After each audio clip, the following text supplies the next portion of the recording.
Yeah, I think what we're most excited about is putting people back to work. It was really brutal laying off about 150 employees right before the holidays. So we're most excited about that.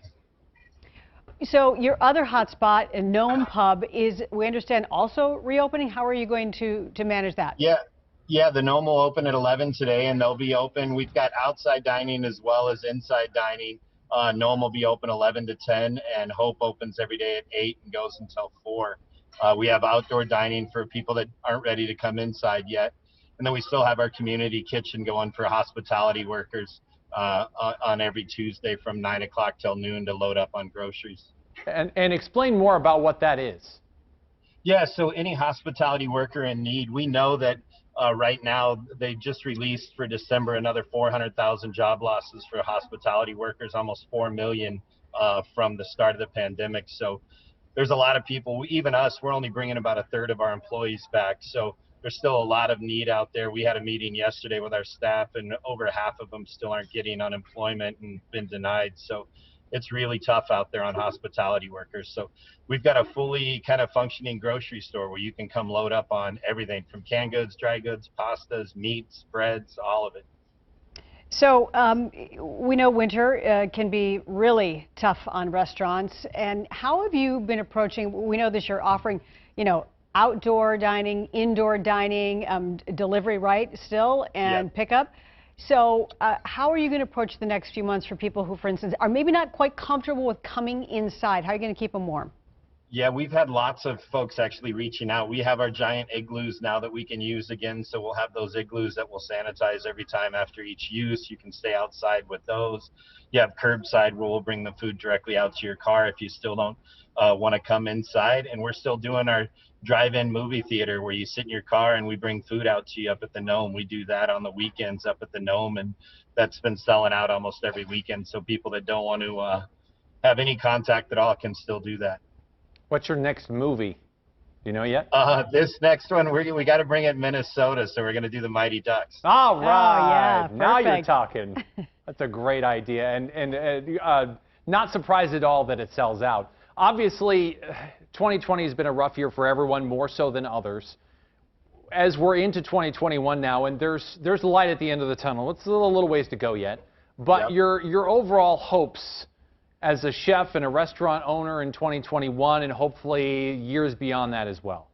We're hoping the Roaring 20s start when this vaccine gets enough people vaccinated and enough people have antibodies. We're hoping it's going to be like the Roaring 20s again. We're very confident that it's going to bounce back and that we're going to get back to some sort of normal. And we're super excited about it. So we're ready to have that happen, and we're ready when folks are ready to start dining again and can do it safely. We'll be there. All right, well, if it's going to be the Roaring 20s, and I guess you'll be also offering dancing.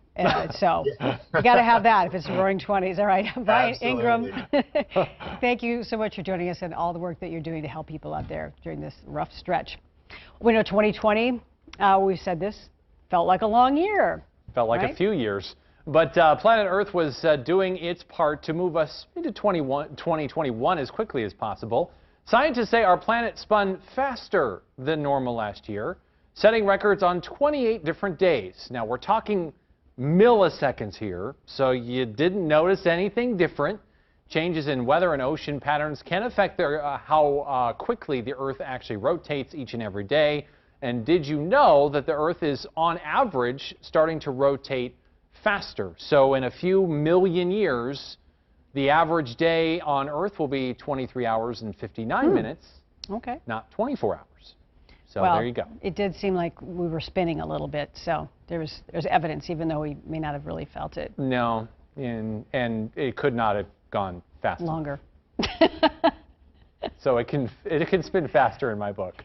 All right, coming up, the future of distance learning for local school districts. Don Stevens is breaking that down for us. The permanent options that may be, of course, outlasting the pandemic. And bringing back a winter tradition, one brick at a time, where the Ice Castle will once again welcome its visitors. Stay tuned. The Fox 9 Morning Buzz will be right back.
You're watching the Fox 9 Morning Buzz. It's 9:24 and welcome back to The Buzz. More Minnesota families may choose to enroll in online school after this pandemic is over. Yeah, the state has received about 36 applications for new virtual schools, so well beyond the pandemic. Don Stevens here detailing one school that's ready to go, got the green light, and they're taking applications now. Good morning, Don.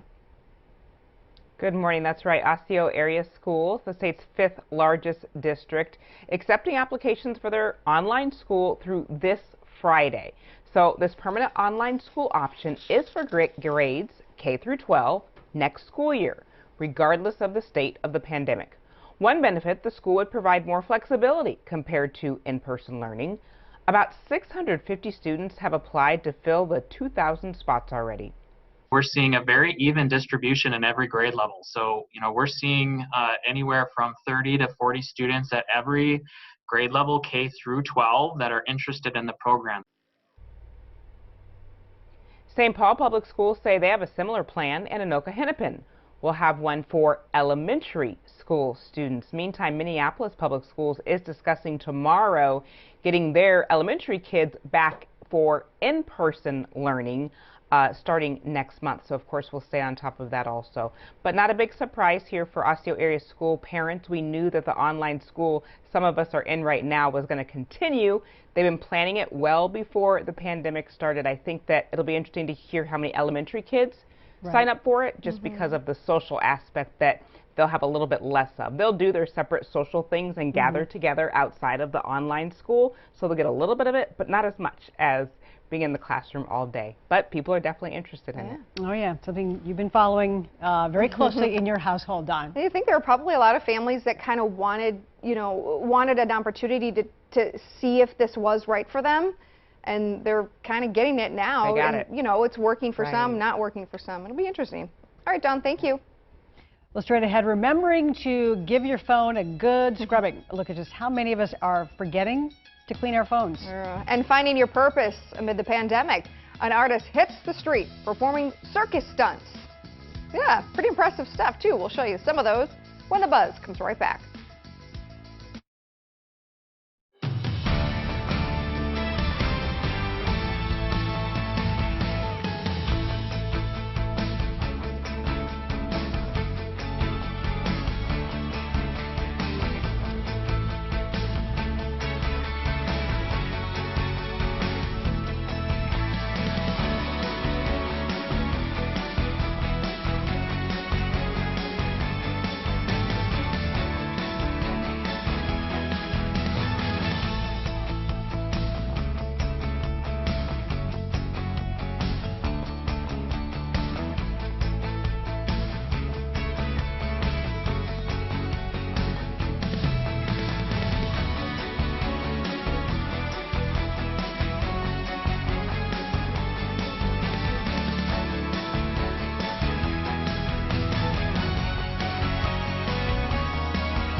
Welcome back to the Fox 9 Morning Buzz. Russell, the three, and the Timberwolves are back in it, tied up. D'Angelo Russell hitting 3 of his game-leading 27 points. Minnesota outlasts San Antonio 96-88. They needed that win. They snapped a 7-game losing streak. The T-Wolves are hoping to get out of the cellar when they face the Grizzlies on Wednesday. You had to get one.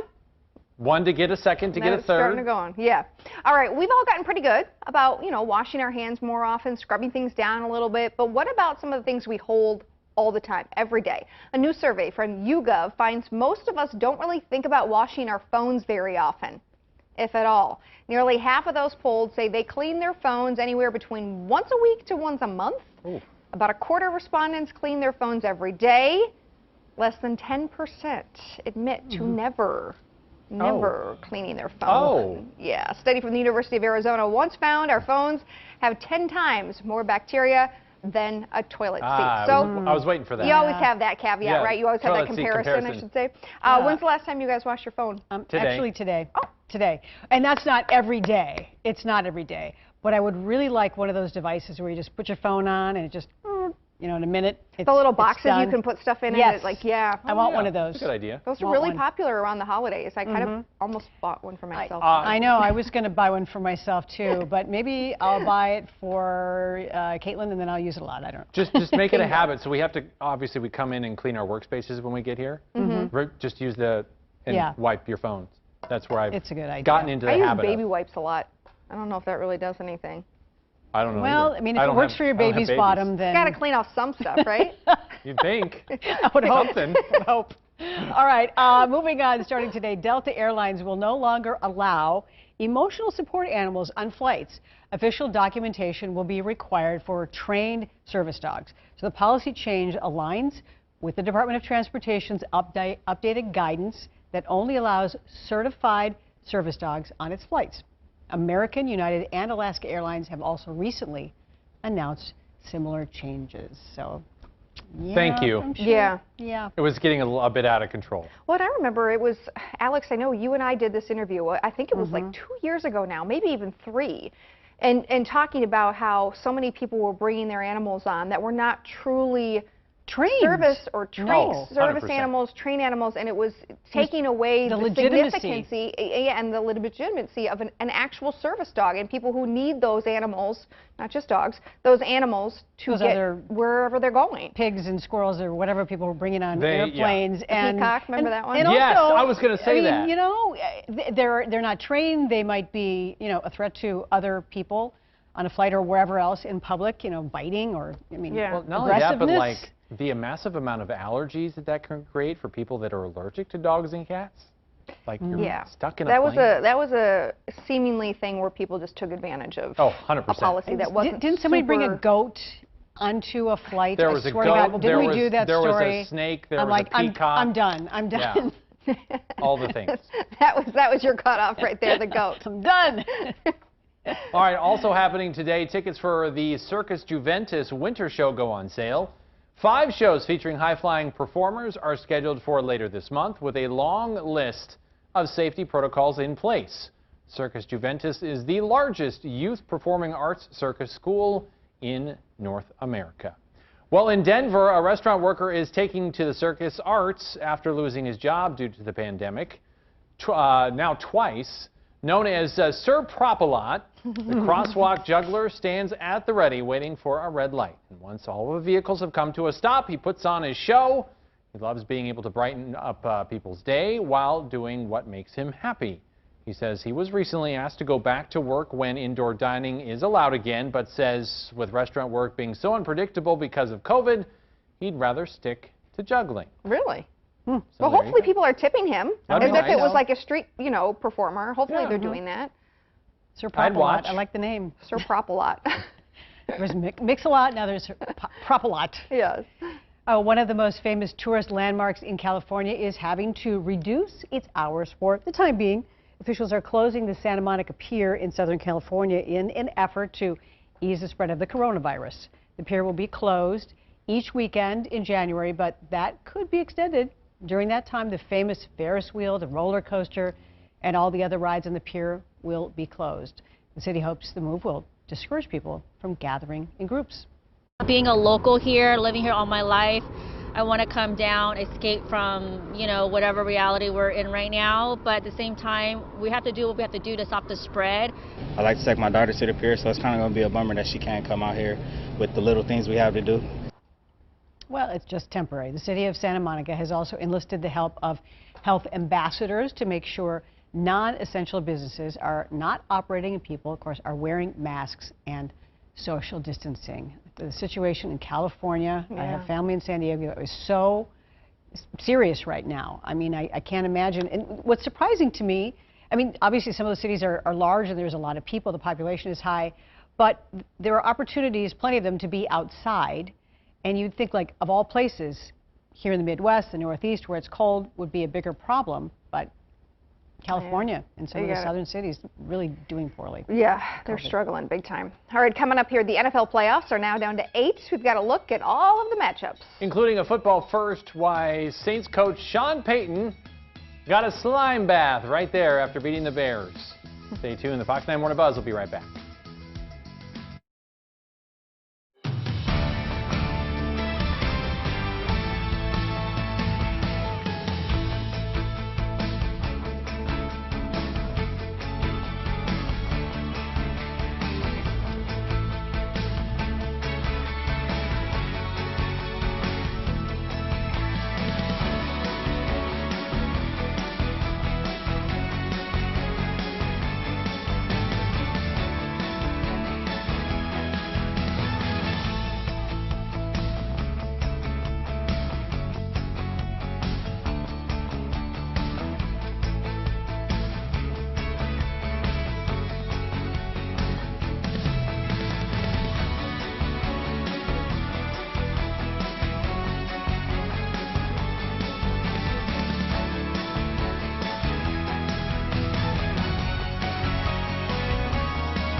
You're watching the Fox 9 Morning Buzz. And they start with a horrible snap all the way back to the 2-yard line, and the Browns bounce it into the end zone where they wind up with a touchdown. Of all crazy things, you don't go to the playoffs for 18 years, and that is the way it starts in the first 14 seconds. That's crazy.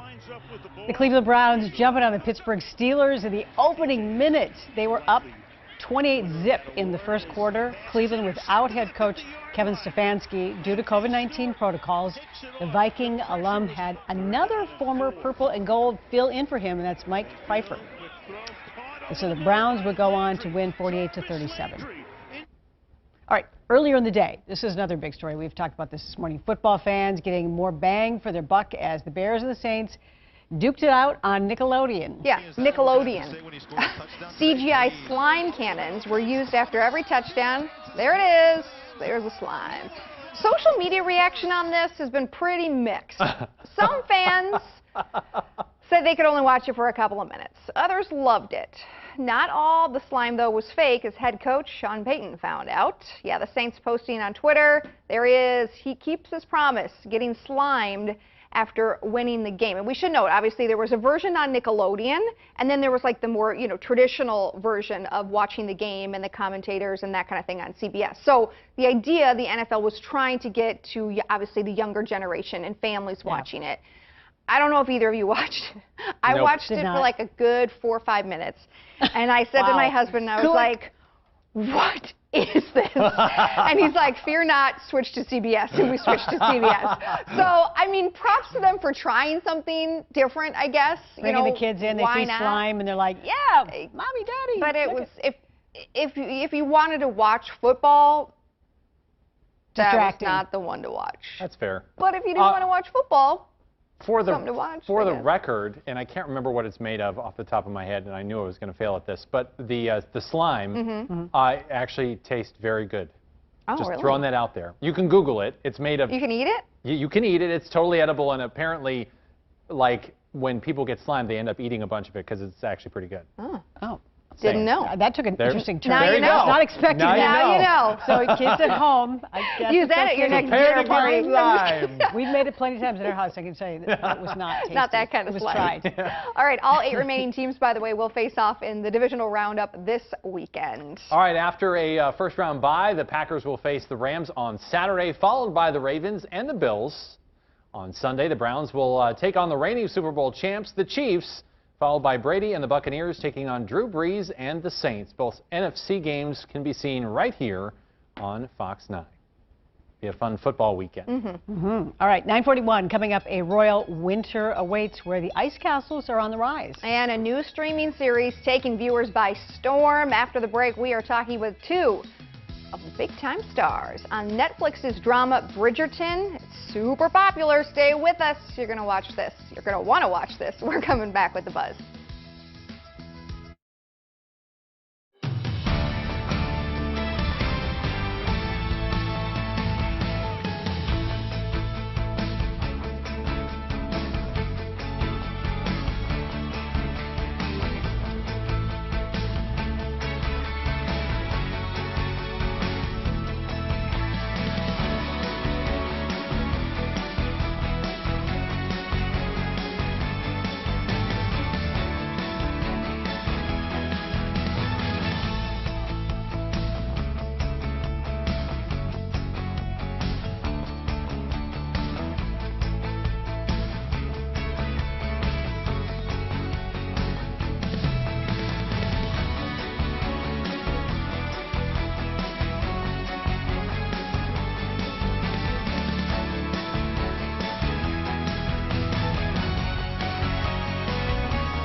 Welcome back to the Fox 9 Morning Buzz. And welcome back. Up next here this morning on The Buzz, it's the interview that we have been waiting for all morning. Everybody is talking about this steamy new Netflix series, Bridgerton. Yeah, the show's only been out for a couple of weeks, but it's a huge hit. All is fair in love and war.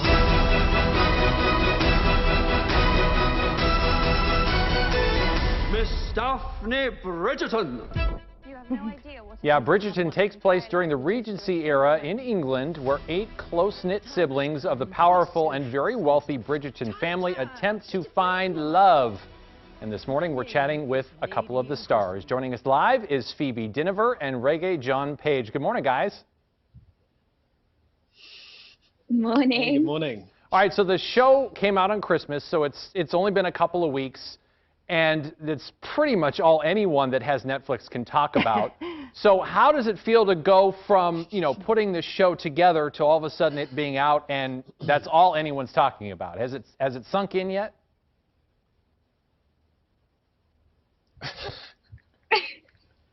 No, it really hasn't. It's been a really surreal couple of weeks, and we have a group chat, so luckily we can all sort of post and text each other and message each other saying how crazy it's all been.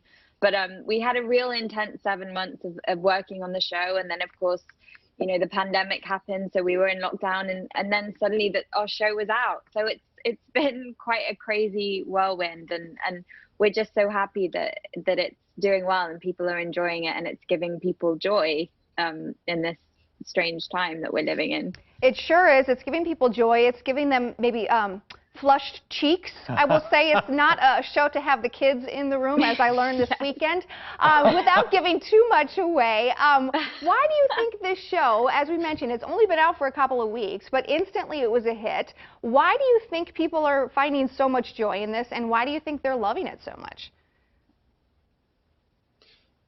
I think it's a very heady combination of the familiar and the new. It's the period dramas that you know and love, but it's faster, wittier, funnier, certainly a little bit sexier. It's more glamorous. It's unapologetic of its own joy and indulgence, and I think we're missing all of that right now. We want to go somewhere where we can be happy and indulgent and glamorous. We want to go somewhere where we can have these dreamy, overblown romances, because we don't have a lot of intimacy in our lives right now because we're all on lockdown. And so I think that being able to provide a place for people to go to enjoy those things at the moment is something that is a real privilege, and so I'm glad that we can do that. Now the show is a fresh creation from producer Shonda Rhimes. It has wonderful amounts of diversity to it. It's a spectacle. It's wonderful to watch. What's it like actually working with her and walking through the process?